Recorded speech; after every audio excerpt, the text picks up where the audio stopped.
एक देश में लाखों लोगों के रहने के लिए एक नई राजधानी का निर्माण किया गया। इतने पैसे लगाए गए कि कोई कल्पना भी नहीं कर सकता।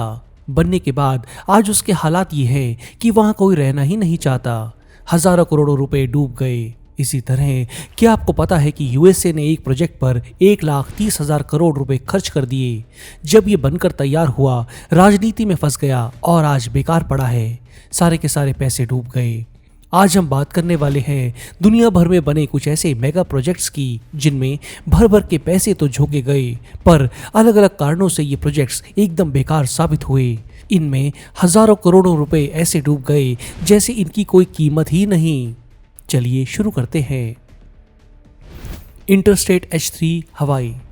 ये हाईवे दिखने में बेहद खूबसूरत है। जमीन के ऊपर उठा के बनाई गई सड़क तो सुंदर है ही, इसके आसपास में हरे भरे जंगल और पहाड़ आपका मन मोह लेंगे। ये हाईवे बना है यूएसए के हवाई आइलैंड पर। मैं बता दूं कि हवाई आइलैंड समुद्र के बीचों बीच है। इससे हजारों किलोमीटर तक कोई जमीन नहीं है। जरूरत का छोटे से छोटा सामान भी यहाँ यूएसए से शिप के द्वारा लाया जाता है। रहने घूमने के हिसाब से ये जगह काफी महंगी है। अब यहाँ पर 26 किलोमीटर लंबे H3 हाईवे को बनाया गया। इसकी जरूरत क्या थी? दरअसल साल 1960 में एक हाईवे बनाने की सोची गई जो पश्चिम दिशा में बने पर्ल हार्बर को पूर्व में बसे मरीन कॉर्प्स बेस स्टेशन से जोड़ दे। उस समय कोल्ड वॉर चरम पर थी और सुरक्षा के लिए इस कदम को जरूरी माना गया। पर हाईवे बनाना आसान नहीं था क्योंकि इन दोनों जगहों के बीच पड़ते थे दुनिया के कुछ सबसे अलग थलग और खूबसूरत जंगल। उनको जरा सा भी नुकसान नहीं होना चाहिए था। इसको लेकर काफी शोर मचा। इसके अलावा हवाई आइलैंड पर हजारों सालों से रहने वाले आदिवासियों की सुरक्षा को लेकर भी आवाजें उठी। ये सब समस्याएं सुलझाते सुलझाते साल हो गया 1989। तब जाकर इस हाईवे का काम शुरू हुआ। 1997 में जब ये बनकर तैयार हुआ तो ये 37 साल देरी से था।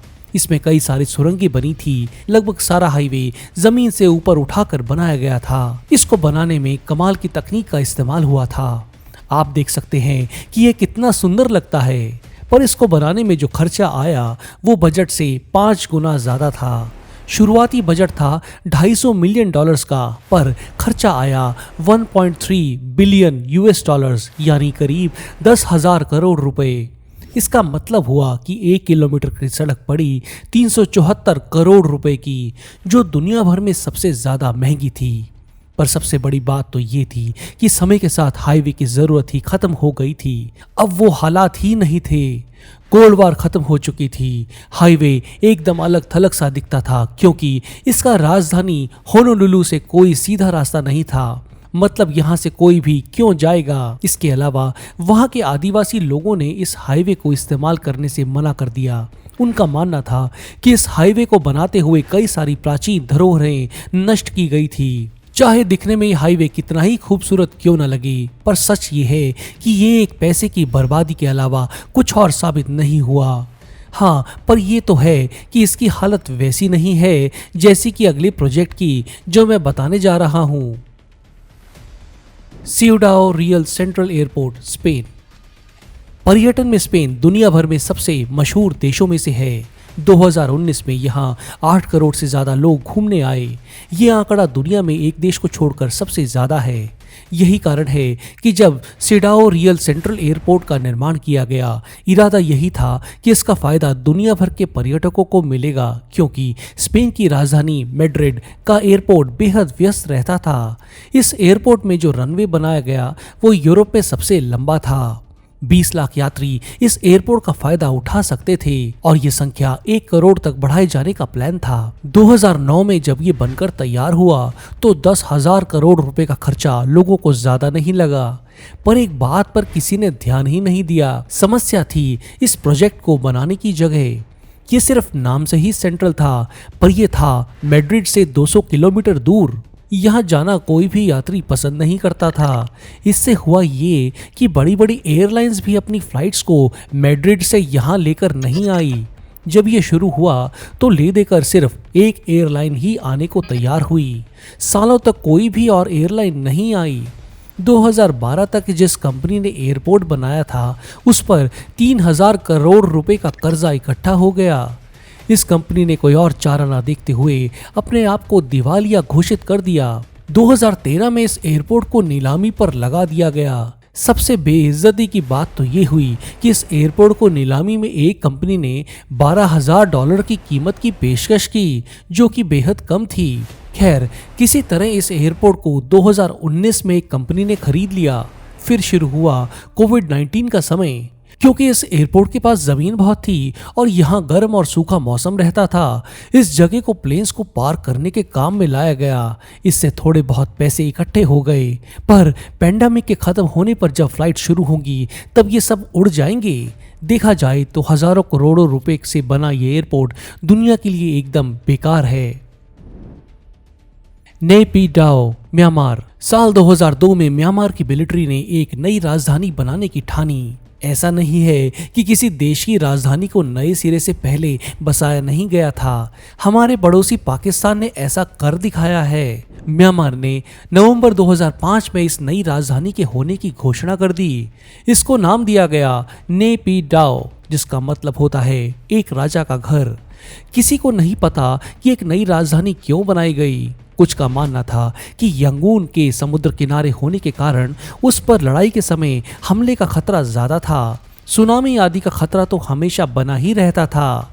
तो कई लोगों का यह भी मानना था कि ज्योतिषियों के कहने पर नई राजधानी बनाई गई। पर जानकार मानते हैं कि ऐसा इसलिए किया गया कि यंगून की आबादी 70 लाख पहुंच चुकी थी, जो कि 2050 तक दुगनी हो जाएगी। ये शहर इतनी आबादी को झेलने लायक नहीं था। वैसे भी यंगून को अंग्रेजों ने अपने राज के समय समुद्र किनारे बसाया था, ताकि समुद्र के रास्ते अंग्रेजों के जहाज सामान को लेकर आसानी से निकल सकें। खैर, इस नई राजधानी का निर्माण तेजी से हुआ और आज तक इसमें 30,000 करोड़ रुपए फूंक दिए गए हैं। बड़े बड़े 20 लेन के हाईवे बनाए गए, 100 से ज्यादा लग्जरी होटल्स बने, गोल्फ कोर्स, म्यूजियम, शानदार इमारतें आदि सब बने। पर सबसे जरूरी चीज तो थी ही नहीं। सोचिए क्या, इंसानी आबादी।